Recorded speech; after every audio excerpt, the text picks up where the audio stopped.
الحمد لله والصلاة والسلام على رسول الله وعلى آله وأصحابه ومن والاه أما بعد. أعوذ بالله من الشیطان الرجیم. بسم الله الرحمن الرحیم. برادران و خواهران گرامی، امیدوار هستم که جور و صحتمند و لباس عافیت بر تن داشته باشین.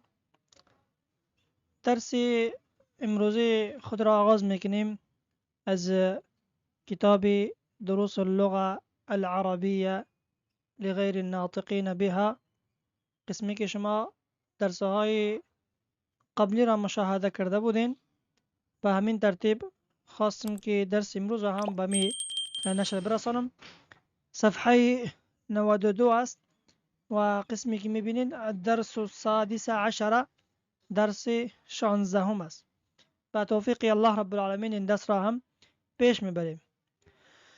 مشاهده کنین قسمی که در تصویری پیش رو میبینید شما که نوشته هست الدرس السادس عشر، درس 16. المدرس، اینجا مدرس بین شاگرد مکالمه داره. مدرس سوال میکنه لمن هذه الاقلام یا محمد؟ ای محمد، این قلم ها از کی است؟ قلم جمع اقلام است، قلم مفرد، اقلام جمع است. محمد یعنی تلمیذ جواب میده هی لی یا استادو، ای از ماست ای استاد. لی برای متکلم است، یعنی برای خود میآید، مثلا این شب طرف خود میگنه هی لی یا استاد، ای استاد این از ماست، یعنی این قلم ها از ماست. المدرس باز میگه هی جمیلة جدا، این بسیار خوبصورت است، یعنی زیبا است.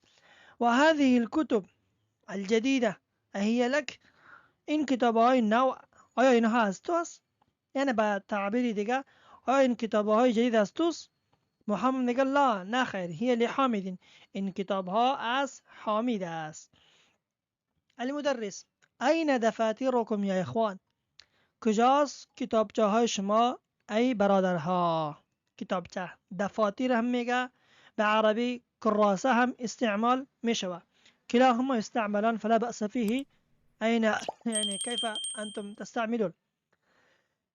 کجاست کتابچه های شما ای برادرها؟ علی باز یکی از شاگردهای دیگه جواب میده هی هنا على هذا المكتب، ای در آنجا بالای اون میز است. مکتب میز را میگه، تختی که بالاش کتاب ها، قلم ها و دفاتر ها گذاشته میشه، آن را بگو یعنی انداق کرده میشود. تمرین را حل بکنیم.